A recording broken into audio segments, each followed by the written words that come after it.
Hello everyone, welcome to my channel The Stars Mystery.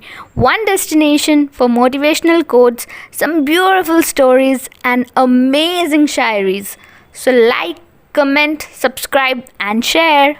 Topic is it's okay for men to cry. Yes, you heard me right. It's okay for men to cry, Whenever we use this word cry, in all likelihood, people associate it with all sorts of negative emotions. People who are crying, or you see someone crying, it is termed as weak, immature, and even self indulgent. But have you realized, according to science, that is completely normal to open up your cry ducts every once in a while? It's healthy for your eyes. Before you start thinking something else, let me tell you why I'm doing this. Because we often associate that crying makes you weak, it makes you a feeble person, it makes you a crybaby. That is a wrong notion. So please never think that if you are crying, it's making you weak. In fact, it's making you stronger.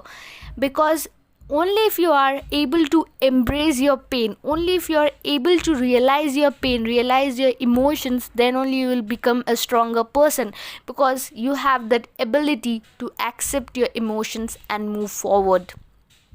Tears are commonly produced in response to strong emotions such as sadness, pleasure, or happiness, and can also reduce the stress. If you're crying, you're letting it out, it can reduce the stress which you have. But I don't know why people think crying makes you weak. It's definitely not making you weak, but you are coming out as a strong individual by letting it out at that moment.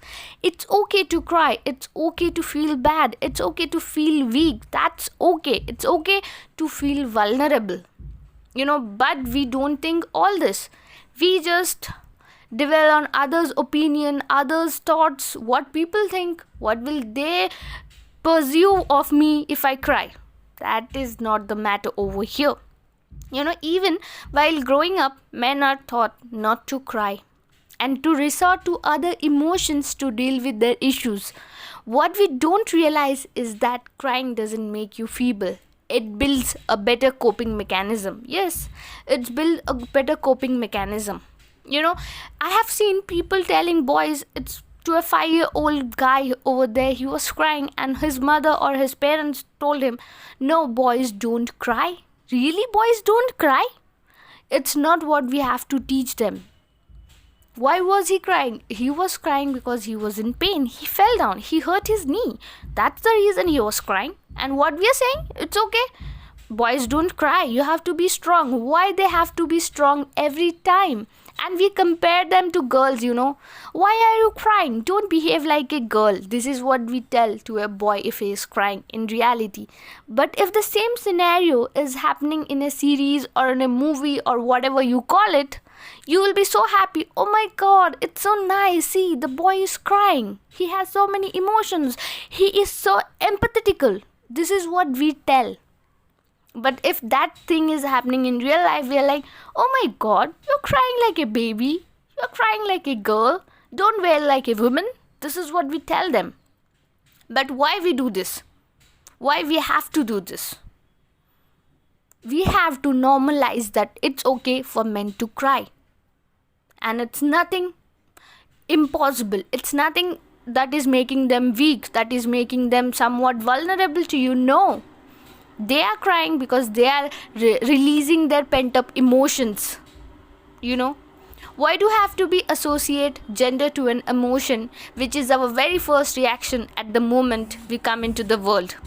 For the longest time, I could not just associate why people think it is in social status, or it is about your personality, it is about your character when you're crying, or to some other emotions. Why?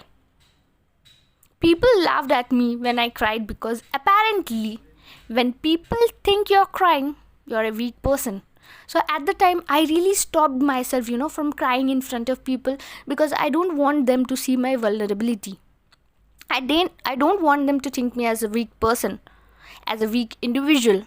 But that was my mistake, because at that time I let their opinions rule me. I let their behavior change my personality. I let their opinions change what I think. My outlook towards life changed because of them. And that was my weakness, not crying. By crying, I was just letting it out. Yeah, it's okay for you not to cry in front of hundred of people. That's fine. You don't want to cry in front of people, but it's okay if you're crying in front of your person. It's okay if you're crying and letting out your emotions. Similarly, for men also, they do have stress, they do face a lot of challenges, they do face a lot of scenarios in their lives which is making them weak, which is making them emotionally. That is emotional weakness, not a personality which is making them weak. If they are releasing their pent up emotions by crying, that's fine. And if you see someone over crying there, give them a shoulder to cry. That's it. Don't make fun of them. And if you really can't stand that thing, if they are crying, just move out. It's your problem, dude, not there that they have to make fun of you. No. And when we tell our boys not to cry, we deprive them of basic coping mechanism to deal with their issues. Force them to bottle up their emotions. We say that crying is for the weak. While growing up, men are taught not to cry. At every stage they are reminded, men, do not cry. It's not okay for men to cry. But I would say that is definitely wrong. There are many ways to address one's feelings, and one of the ways is expressing it through your tears. When a person cries, it shows that they are in touch with their emotions. When men are taught not to cry, they come up with different thoughts, different coping mechanisms.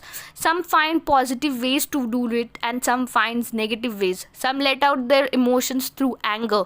Most of the men, when they do not find healthy vent out system, resort to aggression. This is what I was talking about. People just become so aggressive if they don't let out their emotions, if they are bottling it up. It is a fact that crying helps in releasing stress, and people tend to feel better after crying. When we tell a person, specifically a boy, not to cry, we are taking away their right to experience one of the most important emotions. When a person is raised in a certain manner where he is told or he is taught to avoid a particular emotions, his mind accepts that only, and they work in that frame only. So for them, if they are seeing someone being so emotional, it's weird to them because they have never felt that emotion. And that is something we are depriving of our kids, of our child, if they are when we are telling them not to cry, not to let out their emotions. And you know what? When parents see their boy crying, they ask him, "Why are you crying? It's not meant for you." Like, seriously, it's not meant for you? This is what you tell your child? You should instead ask him or her, "What's the matter? Why are you crying?" And you should just help them cope up with their emotions at that time and make them a better person who comes out strongly after that vulnerable moment. Parents will be angry, if they see their child crying, but they never try to understand why they are crying. This is the basic thing most of the parents do. I'm not telling everyone is equal. Everyone does that. No, most of the parents are very sympathetic. I'm not blaming parents at all. But this is the basic mentality we grew up in a society where it is kind of weird or it is kind of not good for men to cry. This mentality should be changed. So I am really advising everyone out there, if you really want to cry next time, go up, cry, take your moment, let it out, and you will feel better. Crying doesn't make you weak. Holding up your emotions, penting it up, bottling it up makes you weak. And if you want to be a strong individual, just let it out. And next time when you see someone is crying out there, just don't make fun of them, because we don't know what the other person is going through. Even it's a men, even it's boys, even it's anyone who is crying out there. It's okay to let out your emotions. Thank you so much.